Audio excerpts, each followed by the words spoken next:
now 1:32, so we are going to go ahead and get started. My name is Tiffany Page, for those of you that don't know me.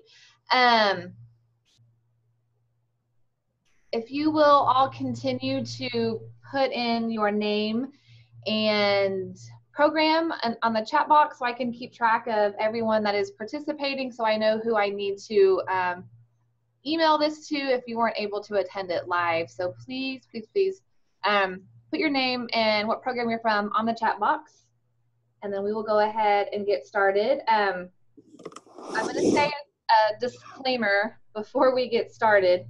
Yesterday was the first session that we did, and I had very optimistic, high hopes that it would only take 30 to 45 minutes. It was an hour and a half yesterday. So I'm going to say that in case any of you have places that you have to be in the next hour or so. So that's worst case scenario. It's going to be an hour and a half. I feel like since this is our second go around, we may be able to shorten the time a little bit. But if not, if there are questions and things like there were yesterday, it may go an hour and a half. So I just want you all to know that, just in case you thought it was going to be just like 30 minutes and you have something that you need to do at 2:30 or what have you.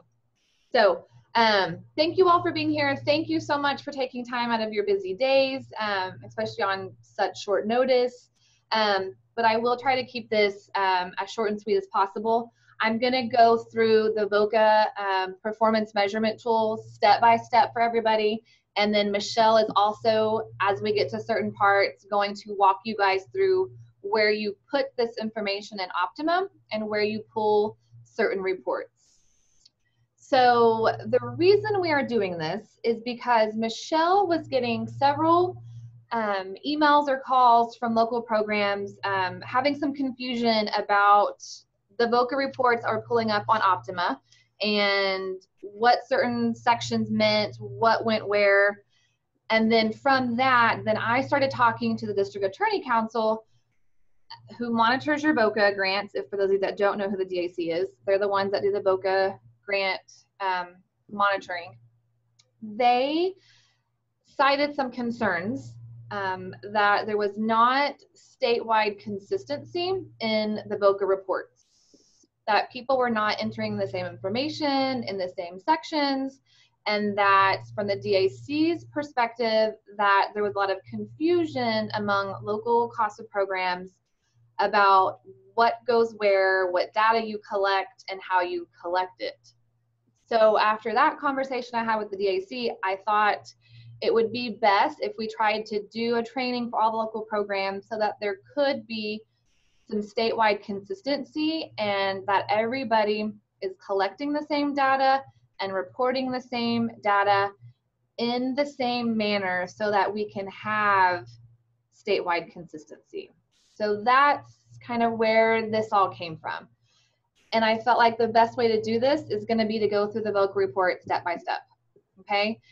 And I don't have control over the screen, only Michelle does, so you'll hear me asking Michelle to change the slide every once in a while, and while that may be awkward, that's the only thing that we can do right now. If you have any questions as we're going through this, please don't hesitate to either unmute yourself if you can and ask the question, or another option is to type it in the chat box, and Michelle and I will make sure that we answer all the questions that come through the chat box. Okay, so the first question I have for you guys, and I want you guys to enter this in the chat box, okay? I want to know everybody's answer to this. How are you guys right now pulling the data that you're using for the VOCA performance measurement report? Are you using the VOCA report that's in Optima? Or are you gathering this stuff by hand from some other source that you have stuff stored at your local office? How are you collecting this data? What data are you using? Are you using the VOCA report from Optima, or are you kind of doing it a different way in your own office?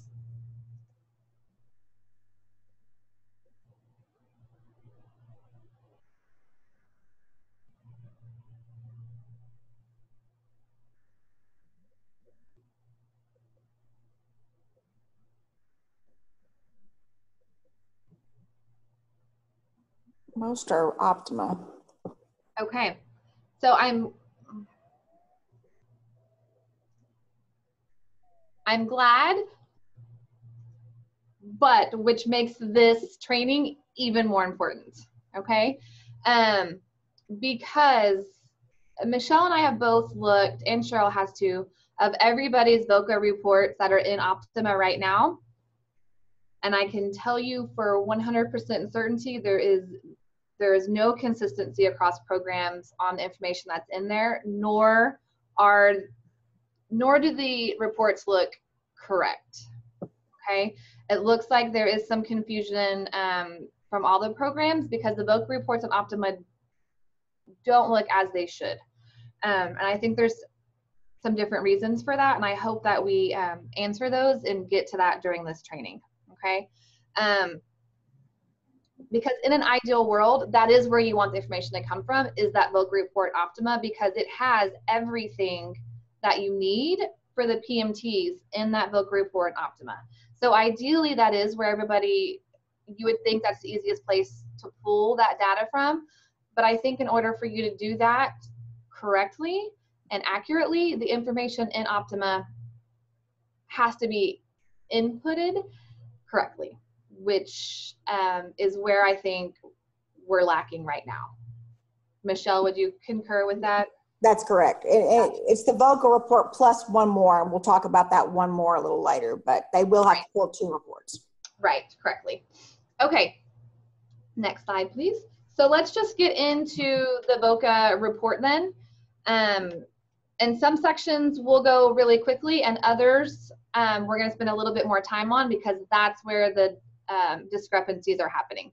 So this first part, everybody I would think would understand. It's pretty self-explanatory, but I'm just going to say it anyways. Number 1 is the total number of kids that you served that quarter, okay? And then number 3, because number 2 doesn't apply to us, anonymous contacts don't have anything to do with the CASA programs, but number 3 is going to be the number of new kids that your program served that quarter. So I apologize for this slide because I put in the wrong thing, but first quarter only should sections 1 and 3 match, okay? Because the first quarter of the year is going to be all of your kids served, okay? So the report that you just submitted for your VOCA PMT, sections 1 and 3 should be the same number. But from here on out, section 1 is your total number of kids you've served so far, and number 3 will be how many new kids you've served this quarter, okay? Then moving on to number 4, which is going to be the demographic section. The demographic section is only for your new kids that you served that quarter. Okay, makes sense? That part's pretty easy, okay? That's not the hard part. This is the hard part, okay? Victimization type section. This is the section that, according to the District Attorney's Council, is causing the most confusion. This is where the most discrepancies are between local programs. And this is the part that I want to try to really get everybody on the same page, okay? For the purpose of the VOCA report, okay, we are talking the VOCA performance measurement tool report only right now. You need to be focusing on primary type of victimization only, okay? And your primary type of victimization is going to come from what the petition says, okay? Why was the child removed from their home? That's what they were the victim of, okay? The DAC feels like some of the confusion is coming from people are focusing on what the crime of the case was, and not the crime that the child was the victim of, okay? For the purpose of this VOCA PMT, the only 3 victimization types that you should be marking are child physical abuse and neglect, child sexual abuse, or domestic and or family violence. Those are the 3 crimes that the children that we serve are the victims of, Okay, so those should be the only fields that you're marking on victimization type on your VOCA reports. Okay. With that being said, I'm kind of moving ahead to the next slide a little bit. In Optima, because that drop-down box in Optima is not a locked box, people are putting in all sorts of different VOCA victimization types in that eligibility tab. People are putting in things like abandonment, medical neglect, substance abuse, all things like that. Those are things that you can track, and you probably are wanting to within your program, but not for the purpose of VOCA. If you're creating VOCA victimization types for your VOCA reports, those categories need to match the categories on your actual VOCA PMT. So you should only have VOCA child physical abuse or neglect, VOCA child sexual abuse, VOCA domestic and or family violence. Those are the 3 categories that you're going to use. And here in a minute, Michelle's going to get into Optima and okay? And those are the only 3 categories that we're marking, okay? The multiple victimization section is also one that's kind of getting a little out of hand on the VOCA report.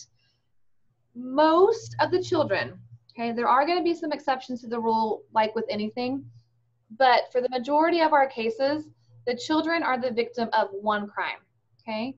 Your petition is going to say the child was removed due to physical abuse. The child was removed due to neglect, which can be medical neglect, it can be failure to thrive, it can be because of substances in the home they were neglected, but all of those issues, the child was the victim of physical abuse or neglect. That's what they were the victim of, okay? If you have a child that was sexually abused and that's why they were taken out of the home, that's their victimization type. If they were removed because of domestic violence in the home, then you mark domestic violence on your victimization type, okay? For example, one of the reports that I saw from a program, they only served like 80 kids. That was their total number of kids was 80. But their number that had multiple victimizations was like 200 and something, okay? So that would mean that you're saying each of your children was the victim of 4 different things, okay?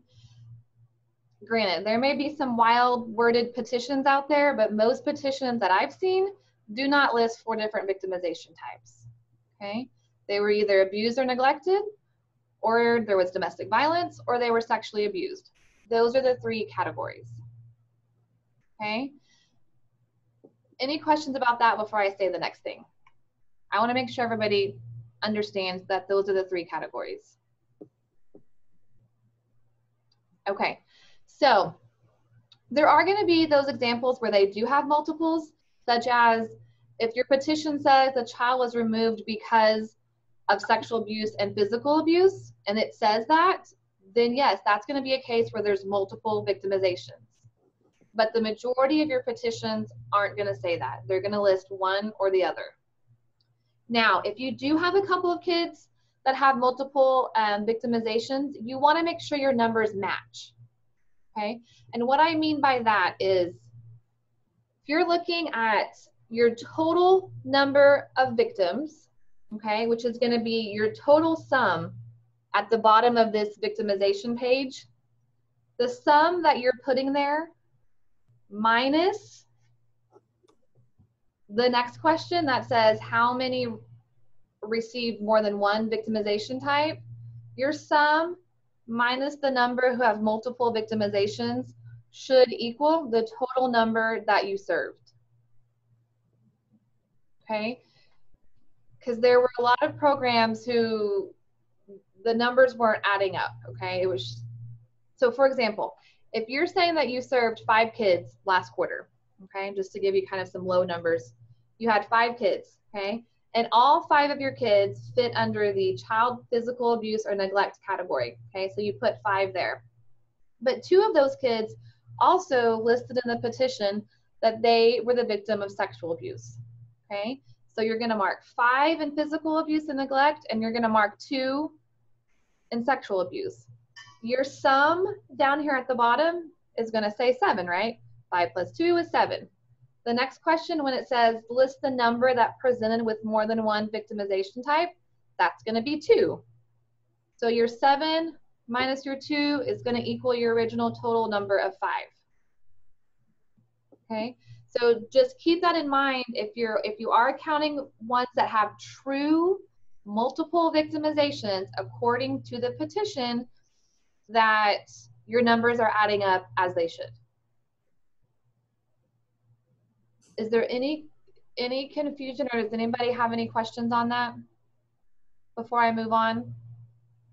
Please, if you have questions, answer them. I don't want anybody to leave this training today more confused than when you started. Okay, the goal is that we're easing the confusion and making it more simple and easy for people. So if I'm muddling the water for you, please let me know. Okay, I think we're good to move on then, Michelle. All right. So getting your drop down boxes where they need to be in Optima. That is your lookup table, cases, eligible status. And we had a question yesterday about why the state office doesn't just lock this table. And the simple answer is this table is used for lots of different things. And the programs need to be able to have that flexibility to track different grants if those apply. Some track just tribal cases, ICWA, some have to specifically name the tribes. So the simple answer is it's too much trouble, and actually would be more trouble for the programs if we locked it. So just to answer that in case anybody is thinking it. So the lookup table is, like I said, the eligible status under cases. And you have some different options. What you can do is you can start with something that's already here. So for example, physical abuse needs to be physical abuse and neglect.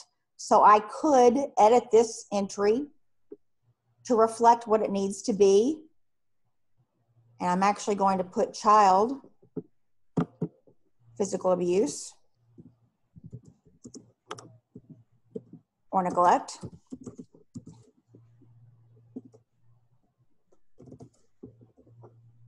And click save. And then I no longer need neglect, so I can inactivate that option.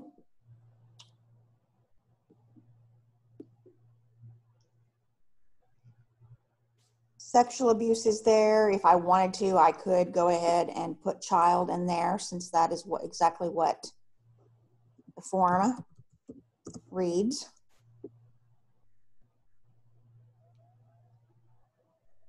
And then we have domestic and or family violence. So I now have the 3 I need. One thing that I do want to tell you, and this is something that I really can't help you with, you're going to have to do the cleanup on your own, is there's no way, for example, if you all had abandonment in here, there is no way for Optima to be able to reassign that category to another category. So for example, there's no way to automatically go in and change abandonment, all of your abandonment children to read child physical abuse or neglect. That's something that you all have to do individually. That said, if you do change an entry, like for example, mine did read physical abuse before, and I changed it. I didn't add a new category or delete. I just changed the category title. So that physical abuse, all the cases that I had in there before, all the children that were marked physical abuse, will now automatically be marked child physical abuse or neglect. So there is a danger in that as well, because anything that had been in there as neglect is now going to read physical abuse or neglect. That happens to be right in this instance. But just be aware that if you're grouping things together, and into one, that they're all going to be changed to the same label. So, like I said, there's no way, for example, you know, if you had substance abuse or abandonment, to automatically assign a new category to that without going into your cases and correcting them individually. There's just no way for Optima to know which ones need to be changed. You know, Custom Manager, we had a way to edit things as a group, and we just don't have that with Optima. So any questions about changing the lookup table for eligible status, which is what is necessary for the VOCA report to pull? I will say that is one of the most common reasons that I have found. I've had a couple of programs contact me to try to help them work through why their numbers aren't matching up. And that's the number one reason, is that the children are just not designated as a VOCA child. And so for many of you that maybe your numbers aren't matching, that is the first place to look, is to see if your children are missing an eligible status. Because if they're not, and when I say eligible status, if you'll remember, that's on your case detail page under the child.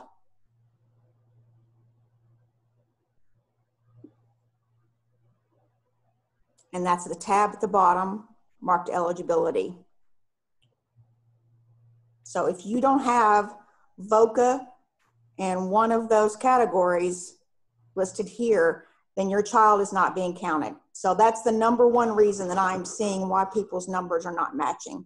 It's not that the report's not working correctly, it's that people's data is not correct. So that's one place to start.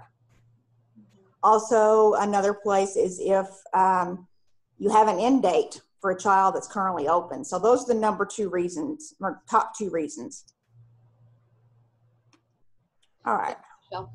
Will you, earlier I said that there are programs that were marking things with abandonment, medical neglect, substance abuse, what have you. If you are wanting to track case types by any other way than these three VOCA categories, there is a place in Optima that Michelle is showing you right now under the petitions where you can mark different petition types. So if you're wanting to keep track of how many cases you're serving that involve substance abuse, this is a place that you can put it instead of putting it under eligibility status, which messes up your VOCA report. This is a place that you can track those different types of petitions.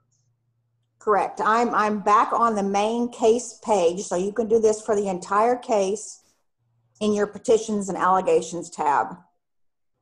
And if you'll remember, you're entering a petition, and you should be entering your petition data on all of your cases, on all of your children anyway. So this is not something that's new or an additional requirement. This is something you should be doing anyway. But you put your basic broad category for the entire petition, and then you put your specifics by child. So those are actually called allegations in Optima.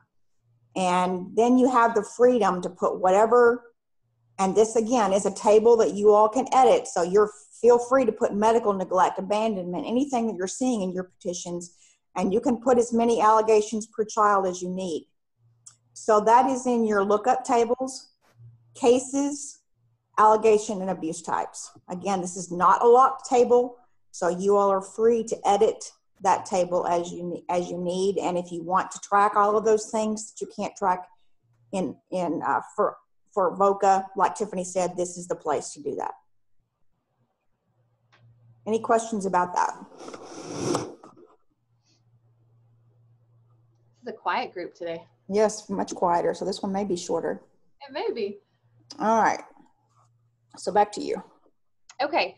So if there are no further questions about victimization types, we're going to move to the next section, which is the special classification. Okay.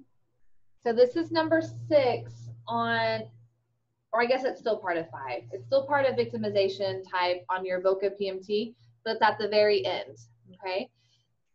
In Optima, this is where some discrepancy is happening too, because in Optima, people are putting a whole bunch of different categories under their special classification instead of, for the purpose of the VOCA report, the ones that are listed on the actual VOCA PMT.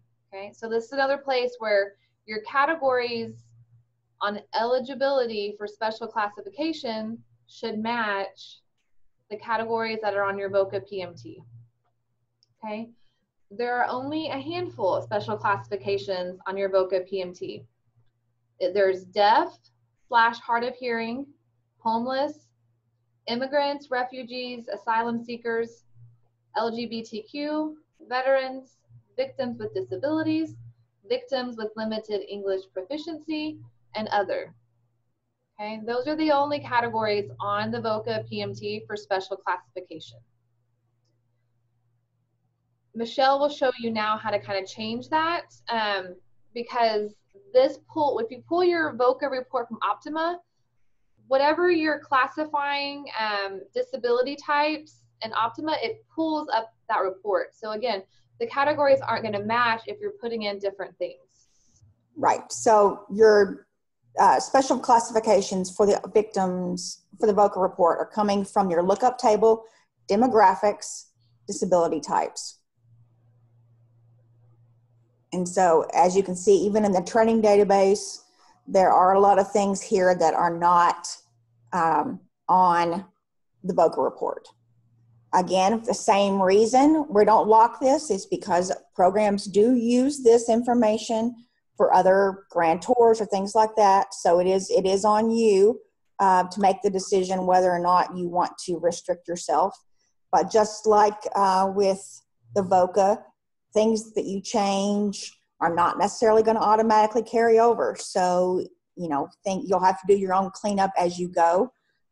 Just like with VOCA, one thing I didn't mention, you can decide to do your cleanup as you go, meaning that any of your new children, you want to make sure have the new classification, and as you print your report, you know, you're going to still have some leftovers from your old kids that, for example, may show anxiety disorder or show a VOCA eligibility type that's not on there, and you can just manually make those adjustments as you go. It's completely up to you what is easier, whether you do your cleanup now or just make sure your new cases are clean and work with your report as it goes. So your disability type, so your special classification, where you're entering that is on your case detail page. You have next to the left of your eligibility tab, you have a disability tab. And so that's where the information is being pulled from and entered. So we'll scroll down to the bottom of your child page.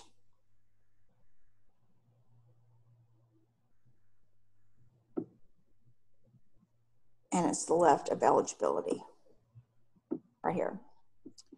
So this is where we're talking about, and again, it's per child. So you would just add your disability information. This is your special classification for your VOCA report is entered in your disability tab. Any questions about that?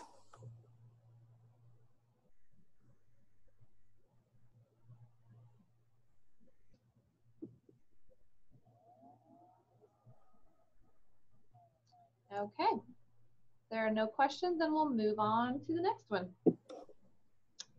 Okay, so now we're getting into the direct service section of your VOCA PMT, which I have a feeling will generate more questions, because I think this is an area of great confusion for a lot of programs. And I think probably because there's a lot of new directors who weren't here for the conversation a couple of years ago that generated a lot of this data collection, okay? So I'm hoping, especially for all you new directors or new program staff that are on this call, that this part of the training will really help clarify what we're collecting, why we're collecting, and where it goes, okay? So the first one is number 6, which is Number of individuals assisted with a victim compensation application during the reporting period. Okay? First thing I want to say is, it does pull up on your VOCA report in Optima as well, and we'll get to that in a minute, but you should never have a 0 in this section. There should never be 0, okay? This is a huge thing to VOCA and to the DAC. For those of you that write the VOCA grant, you should be familiar with this part of the VOCA grant that asks you this question of how many people or how many victims you provided assistance to with the victim compensation application and what your process is. That's a part of your application, okay? Now, I want to mention Tina Harmon's name before I get into any of this, okay? Tina Harmon works at the DAC and usually is a presenter at our state conference for a breakout session or 2, and she will be here in May when we do our next conference, and she does a whole session on this, okay? And if you have any questions after we're done talking, she is one that I would contact at the DAC to further explain anything, okay? So the reason this is important, okay? Every child that we serve as a CASA program falls under this category of being a victim of a crime, which means they are eligible for victim compensation. Okay, all of our kids are eligible for this funding. Okay, there is one caveat to that. Their file at the DAC has to be opened within 1 year of the crime, so within 1 year of their removal. Okay, so with that being said, if you are appointing a CASA to a child whose case is less than 1 year old, okay, then that child's placement provider should be given this information. Okay, that's why I say you should never have a 0 here, because every child that your CASA is appointed to, you should be counting on this number as receiving this information because it is a requirement of you, okay? Unless their case is more than 1 year old, okay? Let me explain why this is important. If their case is not opened within a year at the DAC, they can never receive funding from this victim compensation stuff, okay? If they have a file open, it's open forever, and that child can access that funding at any time if they may need it in their future. And that may look like the child was the victim of some sort of physical, sexual, neglect, what have you, when they were a child and suffered severe trauma because of it. Now they're an adult and they are requiring intensive therapy or medication or something related to the trauma that they endured as a child. If they have a file open at the DAC, then they can receive funding to help them with those services that they suffered when they were a child. So if we're looking out for the overall well-being of the children we serve, we need to make sure that they have a file open at the DAC so they can access that funding if they need it at any time in their life, okay? I will say this, the DAC, anybody you talk to there, including Tina or anybody else, will say, it doesn't matter if you think a child is eligible or not, or do they qualify or not, they will figure that stuff out. They just want every child to receive the application, to fill it out, to turn it in so that they can have a file open on their behalf. They will do the rest of it. They just want to make sure that every child has a case open in case they need it in the future. Now, a couple of years ago when we started having this conversation,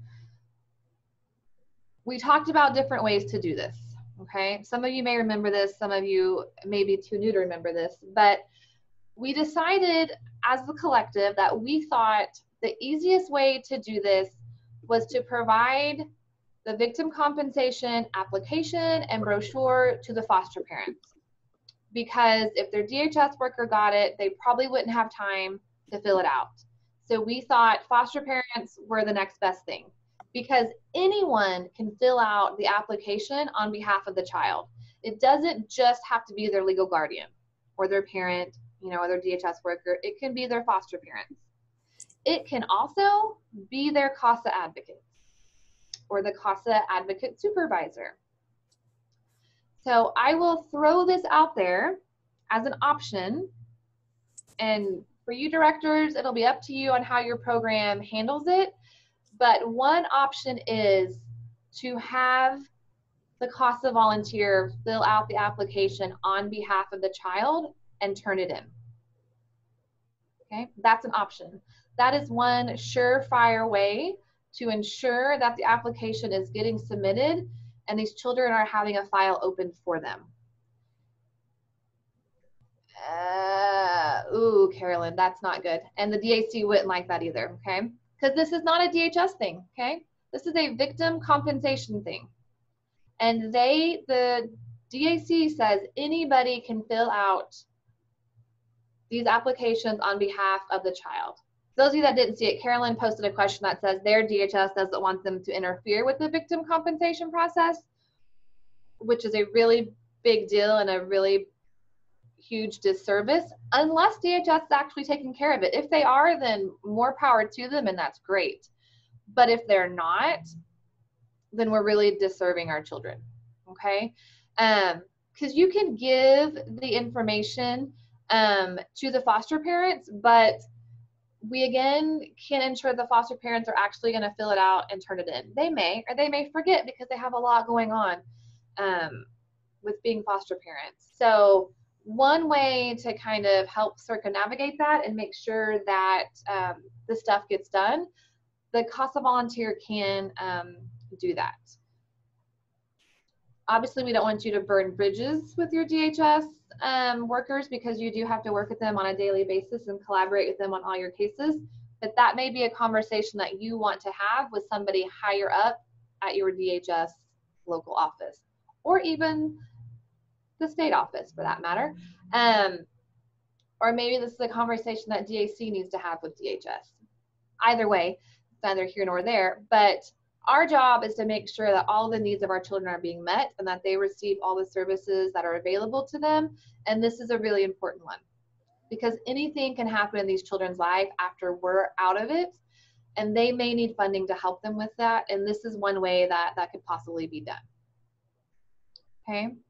So in an ideal world, okay, if this new quarter you have 6 new children that you served and they were all removed within the last year, then you should put number 6 on number 6, because every child should be receiving this information, okay? It's not gonna be counted against you or punitive if whoever you give the application to, they don't turn it in and submit it, okay? That's beyond our control. All we can do is provide the information, and that's what this question is asking, okay? Did you provide the application and the information to the victim? That's all we can do. Now, if you want to go one step further, I would suggest you do, but again, that's going to be up to all the local programs themselves. Okay, any questions about that? Okay, now Michelle will show you where that goes into Optima, because there is a place in Optima for you to keep track of this. So it will show up in your VOCA report when you run that at the end of each quarter. And this is a new ability. So while Tiffany said you shouldn't have a 0 until you start entering this data correctly, you're going to have a 0 on your VOCA report. So the only way to get it to pull correctly is to enter the information correctly. And like I said, this is a new ability. We did not have this ability in the past. So to document that you gave a VOCA packet, we call it in Optima for that question, you do that through contact logs. And so you would simply create a new contact log, put in your date. Your activity type is going to be VOCA packet, and it must be VOCA packet. If you put something else in here and then make a note in your subject line or a note down here that it's a VOCA packet, it's not going to pull correctly. And again, that's not the report's fault, that's your data entry. So your data entry has to be right in order for the report to pull it. So your activity type must be VOCA packet for this to be tallied on your VOCA report. Your subject line does not matter, out of court does not matter. You will have to enter a contact type, and that would just be a matter of how you gave the packet. I would assume most instances it's going to be face-to-face. And you do have to put something in the hours field. If your volunteer counts this in their monthly volunteer hours, or they do their own entry, you can put 0 or in hours, but you do have to put something in that field. And then click create. Now I am being told by Optima that it does not matter whether this is entered by the supervisor or the volunteer. It does, however, have to be approved, just like all of your other contact logs, in order for it to be counted. So again, if you are creating a contact log, but you're not approving it, it's not going to be counted on your report. So all of this is necessary to be done in order for it to pull correctly on your report. Now, I will also say, though, that my personal opinion is, since everything else that you do related to contact logs in order to pull correctly has to be entered either by the volunteer or the supervisor logging in and entering the time or the contact as the volunteer, I would recommend you do the same thing. Otherwise, you're going to start getting confused. But that's personal opinion. Like I said, Optima says it does not matter whether the supervisor does it or the volunteer. So, but your activity type does have to be VOCA packet, and it does have to be an approved contact log. Okay. Any questions about that?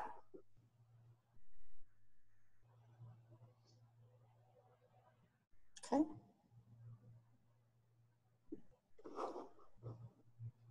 Back to you, Tiffany. Okay.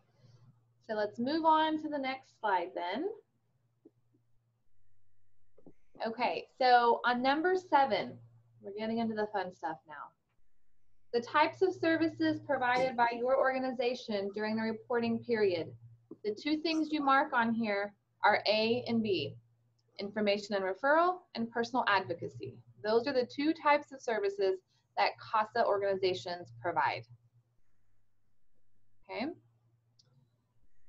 Next slide. Okay. And then on number 8 is where you're going to get into a little bit more of the specifics of those information and referrals. Okay, so on number 8, okay, the questions that we mark and we answer are A3 and A4. Okay, those are the 2 that apply to us. The referral to other victim service programs and referral to other services, supports, and resources. Now I'm going to get into the details of those in just a second. So you go to the next slide, Michelle. I think this is okay. Can you go back? Yeah. Okay. Before we get to that screen. Okay. Wait, I have a question. Hold on just a second. I usually put 2 also. I'm not sure what that. A2. You shouldn't be doing victims' rights. Victims' compensation, the things that we provide to the victims, that's different than victim rights. Okay? So if you're putting A2, you don't need to be putting A2, okay? Just A3 and A4. Okay, so if you have been marking A2, you don't need to, because if you're talking about the victim compensation application, that goes on number 6 that we were just talking about, okay? So where do we get the information for A3 and A4, okay? Who here, and I want you guys to use the chat box, okay? Don't be scared, don't be afraid. Who knows what a facilitation log is? Who uses their facilitation logs? Who has no idea what I'm talking about when I say facilitation log?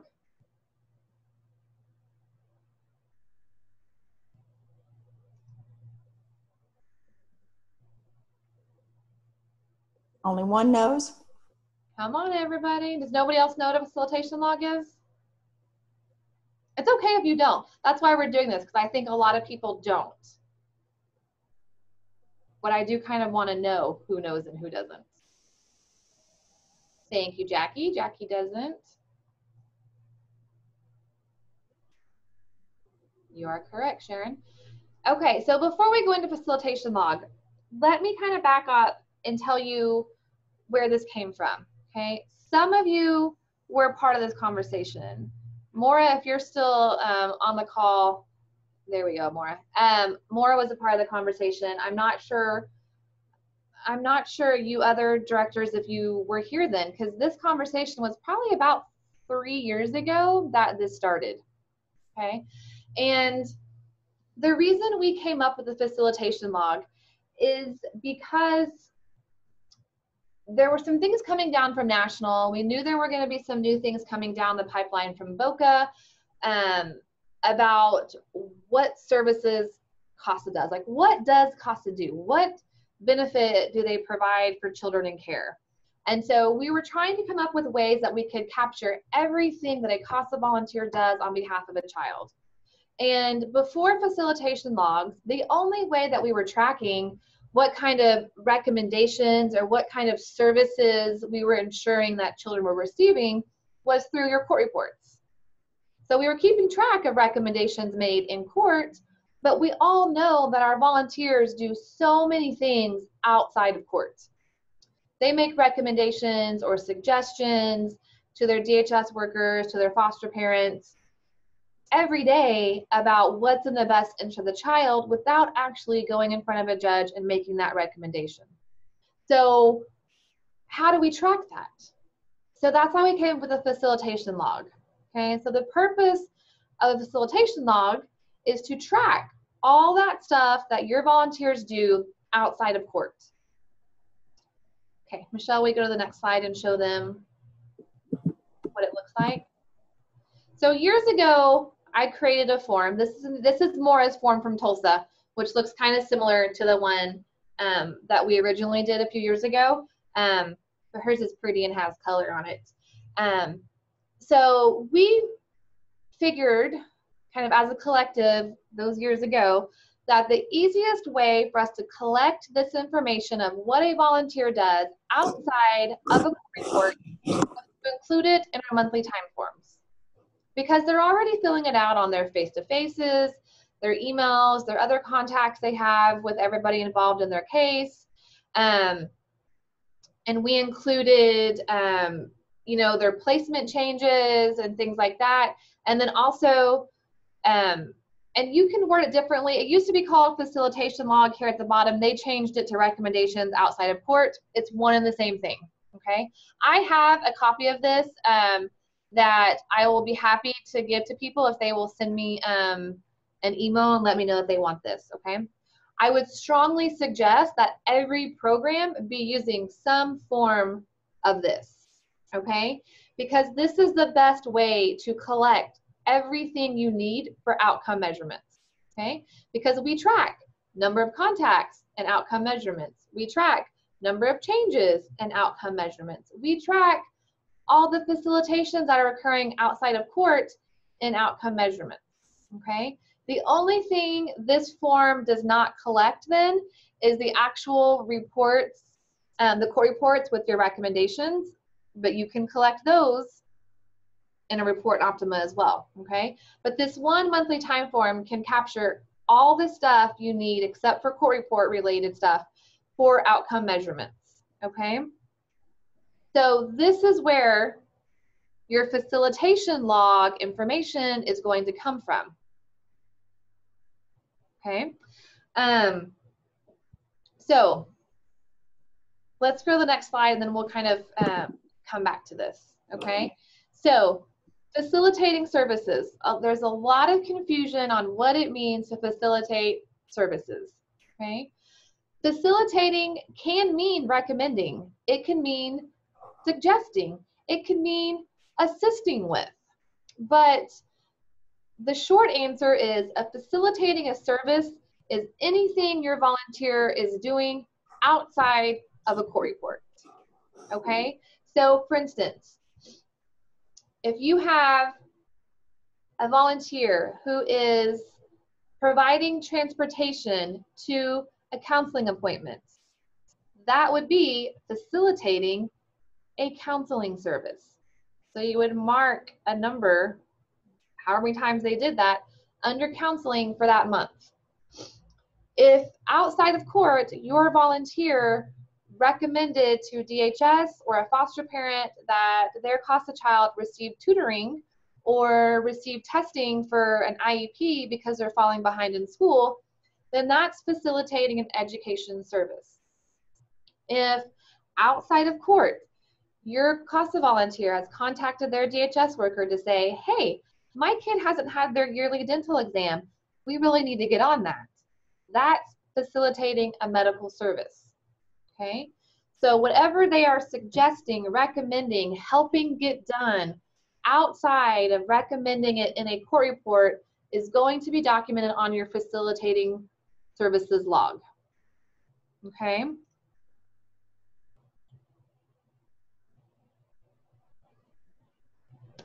Sorry, I'm reading Carolyn's question.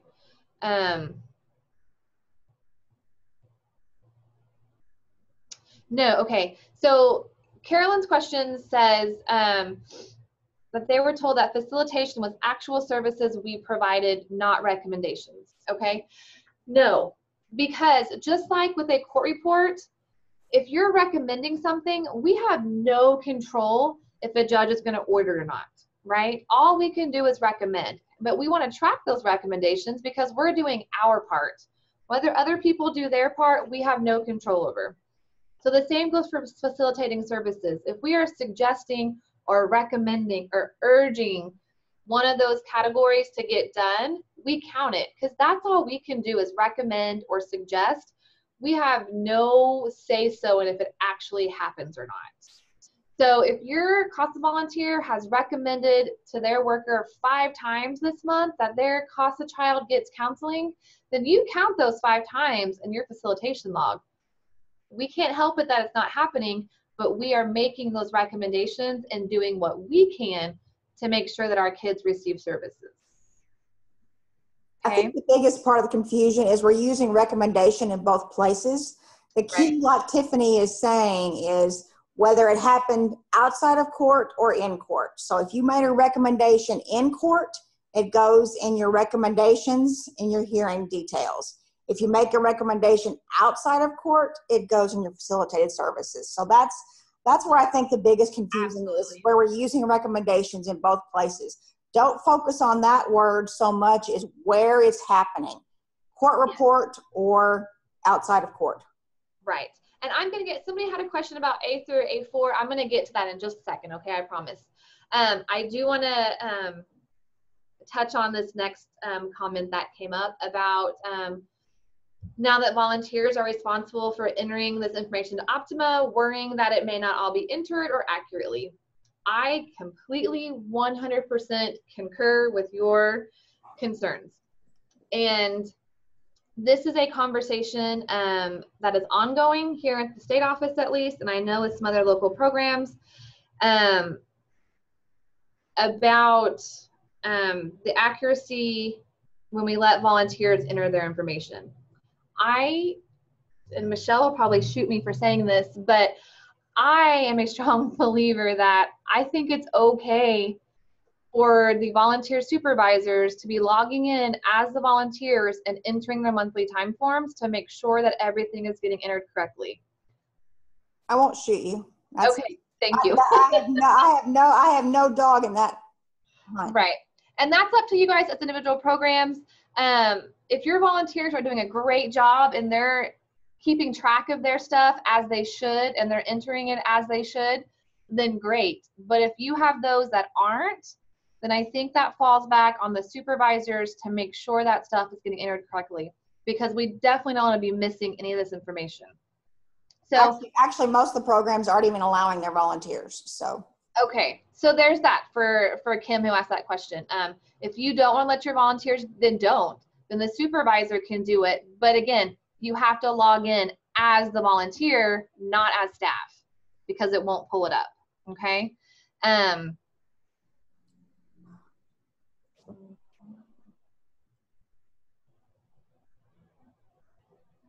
No, if you are putting things on the facilitated services part at Optima, it's only pulling up there. It does not go to the recommendations report. Only things that you're putting under the hearing type for recommendations pulls on that report. And Michelle's gonna kind of walk you guys through that here in just a second of where that stuff goes, okay? But there are two different parts. There's facilitation log and there's recommendations, okay? Those are two different reports in Optima. And I will say this, I think I have on another slide, but I'll go ahead and say it now since this came up. For the purpose of your VOCA PMT report, you are going to want to add facilitation log and recommendation log together. Facilitation log is going to get pulled on the VOCA report. Right, but for when you're entering your PMT, you're going to have to add your recommendation log to that. Yes, what's on the VOCA report. Yes, okay. So when you pull your VOCA report Optima, it just lists the facilitation services. It does not have the recommendations that you entered from court. So when you are filling out your VOCA PMT, you want to make sure that you're adding that facilitation log from Optima and the recommendation log, okay? And Michelle's going to show you both of those right now before we go any further, since I just did that. Okay. All right. So, and this is where, again, those programs that are collecting monthly time forms and entering them for the volunteers are also having some difficulties because Optima is not set up to enter an entire month's worth of information at once. So it's up to the programs how they do this, but facilitation logs are entered in Optima contact logs.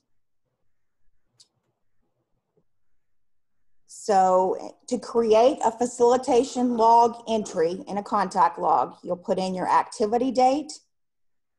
Then your activity type will depend on what category service you're facilitating. So it's going to be anything from counseling all the way down to visitation.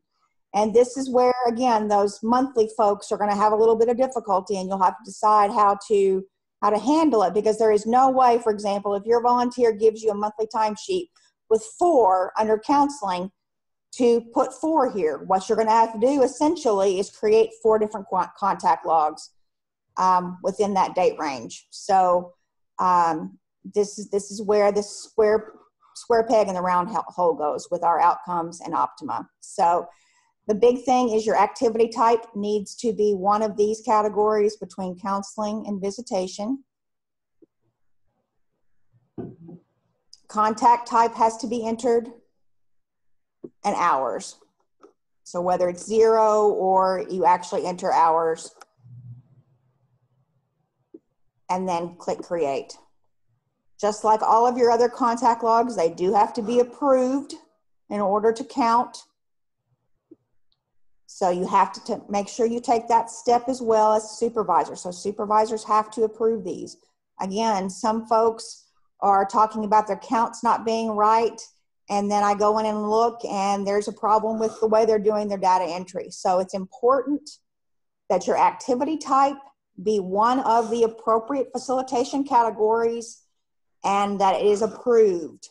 Now with this section, I'm being told that it does have to be entered by the volunteer. So by the volunteer or the supervisor logging in as the volunteer. So this is where you enter your facilitated services, your things that are happening outside of court. Now your recommendations on your court reports are entered under hearings. So this is a second place. This is where your recommendations, your things that are going on in your court reports. And you will have already created a hearing. So you're going in afterward. And a lot of this information is on the state outcomes cheat sheet, which you all should have a copy of. And it's also on the state outcome or state website, as well as a video. So your recommendations are entered under hearing outcomes. And one thing, Michelle, really quick. To answer your question, Brittany, the appropriate facilitation type, it's all those under the activity type do qualify. No, not all of them. From No. counseling down to Right. To visitation. Everything between counseling and visitation. Yeah, those are the same. We track the same outcomes from court report recommendations and facilitation logs. And those are the same categories. They're at the bottom of that monthly time form that I showed you guys. It's counseling, education, medical, permanency, placement, services, trauma, and visitation. Now, I'm gonna hold that thought. I was gonna say something, but I'm gonna hold it for a second. Okay. So entering your recommendations from your court reports. Again, you can't go in like you used to be able to do in CASA Manager and simply enter, for example, if there are 3 children and you make a counseling recommendation for each child, before you would have put in a 3. You can't put in a 3. So what seems to be the best recommendation is that you treat this and make an entry for each child. So for example, back to the 3 children. If I have 3 children, then this first time I will select all of the categories that I made recommendations on for 1 child.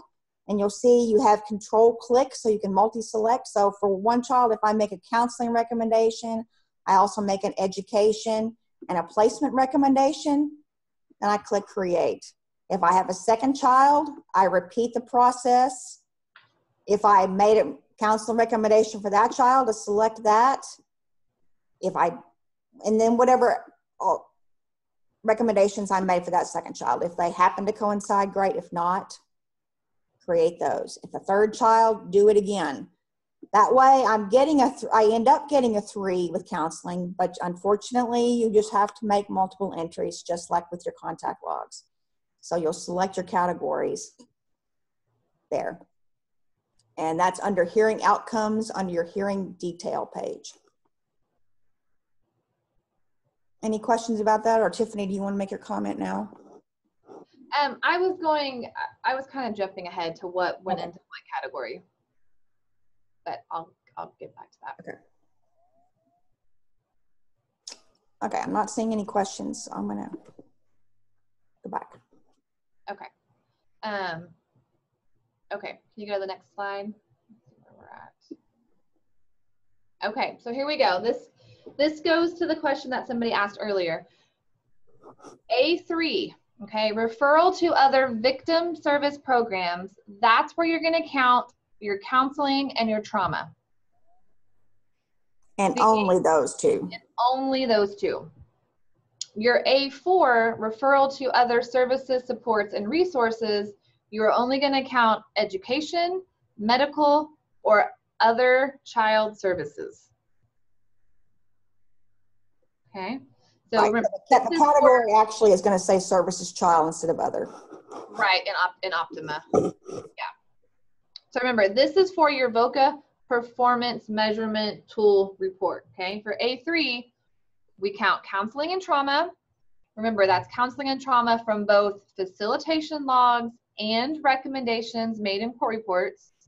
And then A4, you're going to be counting education, medical, and by chance if you had something else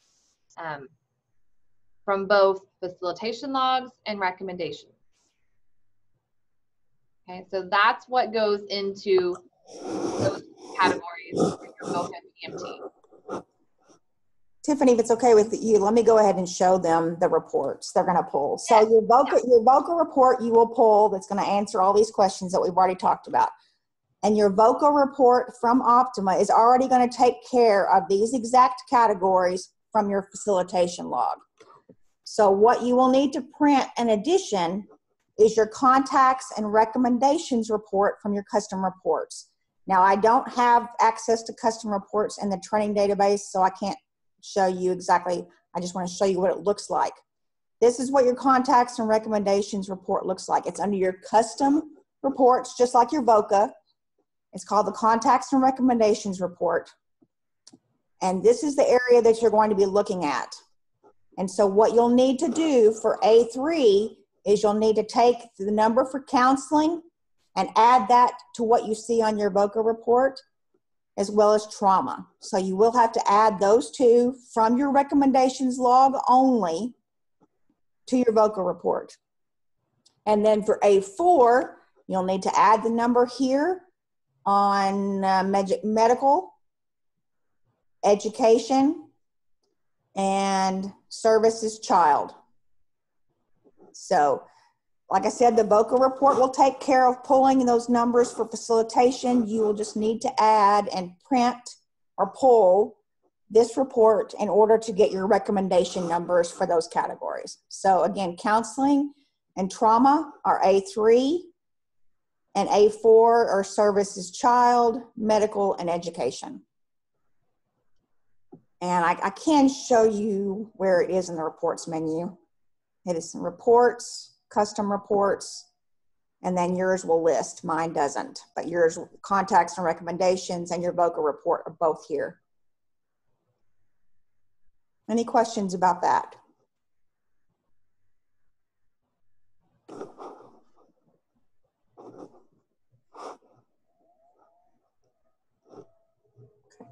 Okay. So, is this my last slide? I think so. I didn't make a slide for the other one. Okay, yeah. Okay, so yep. On 8A, okay, at the top, right beside A, is where you put individuals who received services, okay? So for the most part, what you're gonna do is add the number you put on A3 and the number you put on A4 and put that number there, okay? Unless that number is more than your total number of kids that you put on number 1. I'm guessing it's not going to be, because not every child is going to have facilitation or recommendations necessarily during that quarter. So it shouldn't, but if you do see it, then you need to make sure that it's not more than what number 1 is. Okay. So, okay, can I repeat that? Yes. So next to number A is where you have to put a number in there. The number of individuals who received services. Okay. Because below that, it's the number of times. The number of times is when you're going to add up all those facilitation log numbers, all those recommendation log numbers, okay? But the number of individuals should never be more than the total number that you served that quarter, okay? So yes, it would be your total kids if all of yours receive some sort of facilitation or recommendation. They all may not, okay? So I would not go ahead and just automatically put your total number of kids right there. I would add up A3 and A4 first. And if that's more than your total number of kids, then yes, just put your total number of kids. But if it's not, then put what those two added up to be, okay? And there's not a corresponding number on the VOCA report for this question. You have to make this decision and do this on your own. There's no 8A on the VOCA report. Right. Just A3 and A4. Yes. Okay. So, any questions about A before I move to B?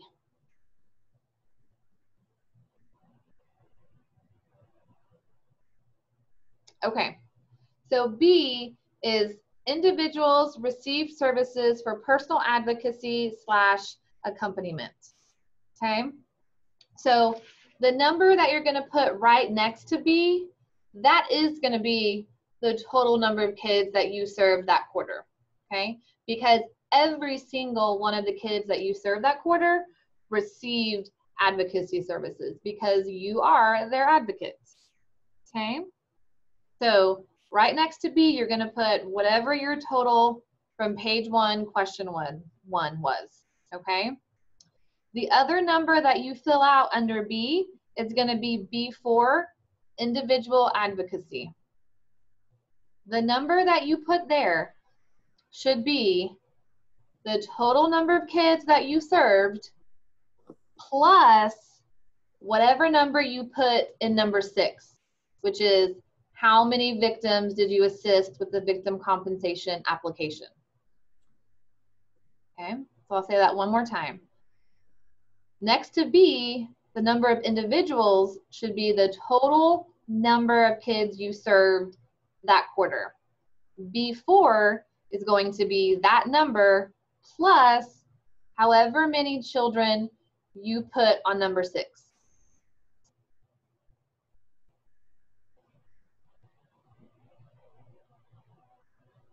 Everybody got that? Do I need to say that again, or does that make sense?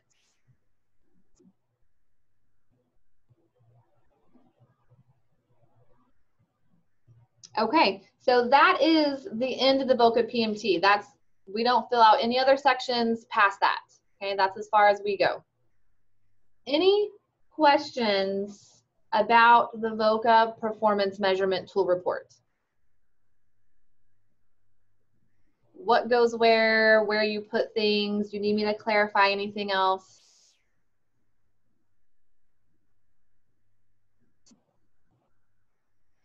Okay, any questions about facilitations, about facilitation logs?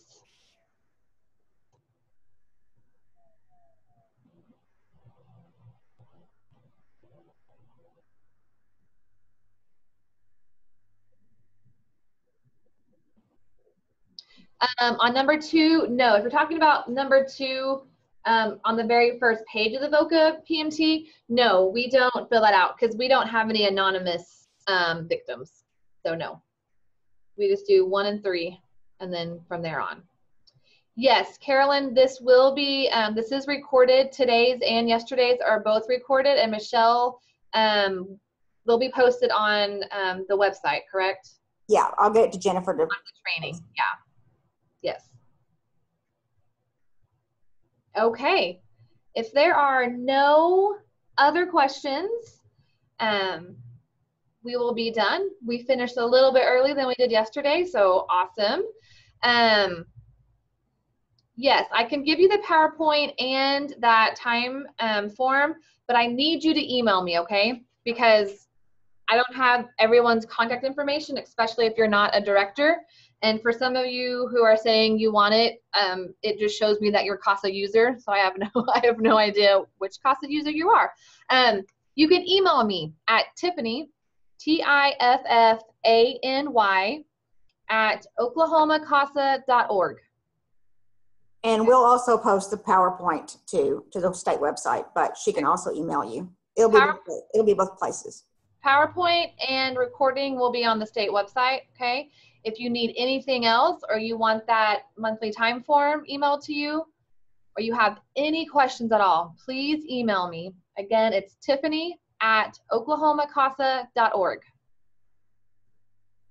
And if anybody wants to contact me individually to work out issues, I know some of you said your numbers aren't matching and things like that. We can't really address that in a group. It's easy. It's best to do that with your individual databases. So if you want me to help you with that, just shoot me an email. I don't have a working phone right now, so you'll need to shoot me an email and we can set up a time to work through that. Tiffany and I in the state office are here to make this as easy for you as we can, but we don't know if you're having trouble if you don't tell us. So please get in touch. I know a lot of people are frustrated, and a lot of you guys have got a lot of information to get caught up on, and I understand all of that. Tiffany does too. We're here to help as much as we can. Absolutely. Okay. Well, thank you guys very much. And if you have any further questions, just let us know. Have a great rest of your day, and everybody have a wonderful Thanksgiving next week. Oh, one person popped up something. Oh, okay. All right. Goodbye, everybody. Bye.